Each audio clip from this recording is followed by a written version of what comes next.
Well, I have the Chief Executive Officer of Nigerian Women Trust Fund, Mufulite Fijabi. She's joining me via Skype from Abuja. It's great to have you join us on the show this afternoon. Thank you very much for having me. Let's start this way. We're talking about poor representation of women now in all spheres. Now, what is responsible for this poor representation? Let's start on that note. The poor representation of women in leadership and decision-making positions is as a result of quite a number of barriers. One of it has to do with cultural interpretations and religious interpretations, and the fact that accountability is still not yet on the front burner of the country, especially in its governance process, is also a challenge that we all need to pay very quick attention to. Accountability makes it impossible for openness, and it affects everyone, but women more, because they are already absent in the decision-making positions. All right, now let's look at unemployment rates, which are fast rising in double digits amidst the coronavirus pandemic and other economic shocks on the global front. Women form more than half of a global population, hence fall harder on the receiving line. Some say the role of policy to ensure inclusion of women in business and governments has been poor due to the current policy direction. What do you make of this? Yes, in terms of policies, it's very important that we have deliberate policies with very strong political will that will ensure the inclusion of women. Because on the African continent, of course, we know that the number of women in all of these positions is quite low, and the policies that we have currently do not show that political will on the part of African leaders. Although we have some exceptional cases with some countries with more women in leadership positions, but we're talking about the rates across Africa, where we need deliberate efforts to ensure that the policies are directed towards ensuring that women are there. With the current pandemic, it's going to be more severe on women because it comes with a lot of issues. They are already not very well employed. They are not already there. And with this pandemic, it's going to make it very difficult, for quite a number of women to meet up with the daily needs. And if you look at Nigeria, for example, now, a lot of markets are being closed. Women form more than 50% of those who are in the market. So what this means is that their daily needs will not be there because they live on what they get in terms of profits from the markets every day. So when I talk about deliberate policies, it means that this category of women need to be taken care of. And you cannot have deliberate policies that ensure inclusion when there is a lack of accountability. We've seen some donations, some grants coming in. It can only be better if there is accountability in terms of expenditure and in terms of where this goes to and how it reaches out, not just to women alone, but to men as well. But the fact that women are at the receiving end is something that should catch our attention, and it should make it something that we look at closely to ensure that women are not left behind. Remember, I mentioned that women are not there already, and with the pandemic, it means that they will be further excluded. So considering the fact that women have a lot to take care of, both at the home front and at the national and international level of the African region, we need to do something fast and quick so that the repercussion will not be too serious, not just on women, but on the African continent alone. Before we go back to, I want us to look at this funding that you talked and interventions that is coming in now. How well women believe that when they are the helms of affairs, they can always manage better. Why do you make that position, or why do you stand along that line, always believing that there is something about perfection? When you empower a woman, you empower a community. Yes, it's not just about the belief, it's about the practical reality. Like we've just mentioned now, that the policies should be deliberate. Women are intelligent, they have knowledge, they have experience, they have expertise, and they have the natural gifts also which they bring to the table to ensure that when decisions are taken, they are taken appropriately, and it has very good impact on the generality of the continent and countries at large.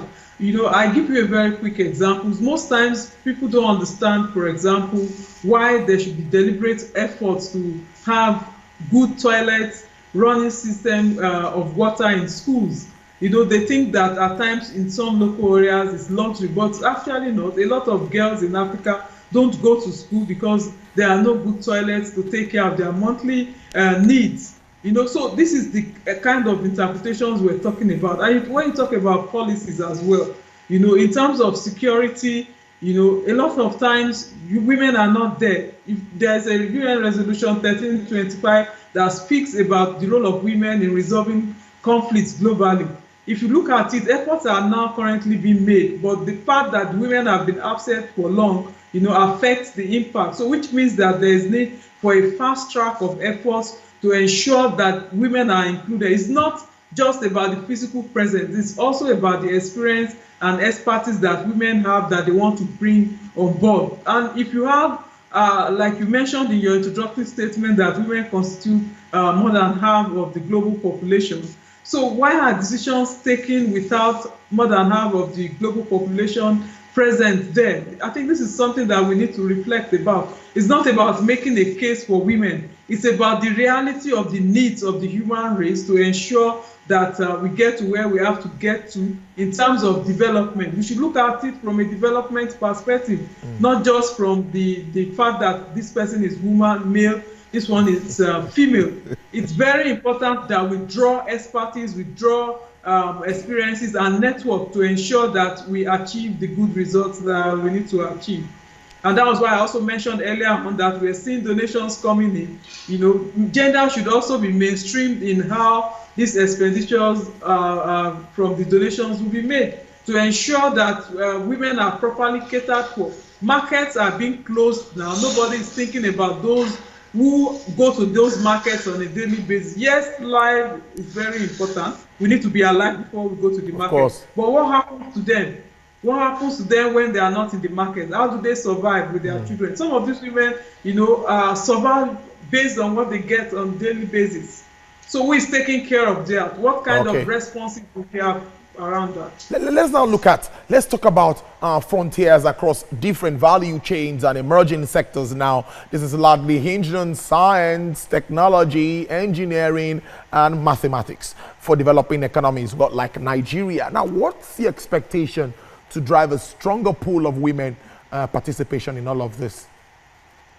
Yes, women are already into all of these professions and areas that you have mentioned, but there is need to put in deliberate efforts to ensure that more women are encouraged to play more significant role so that they can catch up. Maybe some of the women in the market, if they already are in tune with the technological needs, they don't need to even be in the market. They can just deploy technology to make their sales. But how many of them have such expertise? So what we're talking about in terms of accountability and inclusion of women in the governance process is to make deliberate processes to ensure that women are taken care of. It's not just about saying it for the sake of saying it. We should also remember that women have been excluded for a very long time. So there is need for deliberate effort, some kind of affirmative action that can ensure that those gaps are closed. It's about closing the gaps and also about advancing the presence of women in all these areas of expertise. Let's now look at support for funding now for businesses. We know that women also play a great role when it comes to being entrepreneurs and running businesses. How well would you say governments, both locally and even internationally, how well would you say they've fared in making funding available for the feminine folks? The collaterals that are being requested for are a major source of concern. I think the process of granting loans should be further reviewed. A lot of women don't own the kind of collaterals that funding agencies, banks require to give out loans. So in the end, women don't become strong entrepreneurs because they cannot meet some of the requirements of the bank. At times it's also as a result of the level of education of these women. Going through the processes is also a challenge, and that's why it's very important that banks, it's not just government alone, banks, different stakeholders, depending on the sectors, should do some kind of additional efforts to ensure that women are carried along, they are included. So if they become beneficiaries of loans from banks, it means that they have risen above the level of meeting the requirements, including the kind of collaterals being requested for. And it also means that they are now empowered and they can also support other women and other groups that can also enhance the economic status of not just their own immediate community, but the country and the continent at large. So entrepreneurship should have some kind of gender mainstreaming that would enhance the status of women and give them the power that they need to have to be able to function effectively as human beings. Before let's now talk about women in governance. Even let's stay with Nigeria now. At least a woman heads the Nigerian Ports Authority. We have women who are ministers in this country. The head of service, federal government, is a woman. Now, what's your assessment of all of these women when it comes to being accountable and transparent? So far, these women you've mentioned, we've not heard anything negative about them. They were appointed because of their level of experience, their level of expertise, and their ability to perform, and they are doing just that. And I would also like to remind you that these women you have mentioned, they are just less than 10% in the cabinet, which means that the number of women is still not representative enough, and it's in line with international best practices that Nigeria is a signatory to. You have the 30% provision in the Convention on the Elimination of All Forms of Discrimination Against Women and the Beijing Platform for Action. You also have a Nigerian national gender policy that stipulates a minimum of 35%.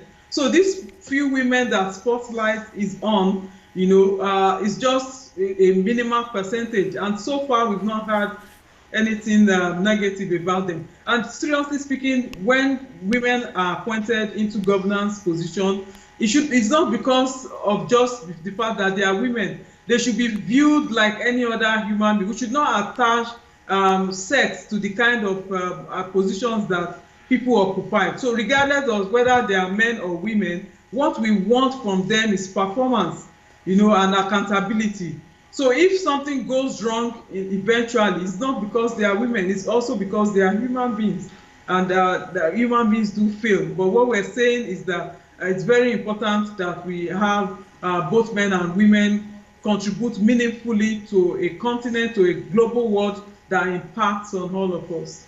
Mufuliat Fijabe, Chief Executive Officer of Nigerian Women Trust Fund. Thank you very much for sharing your thoughts with us.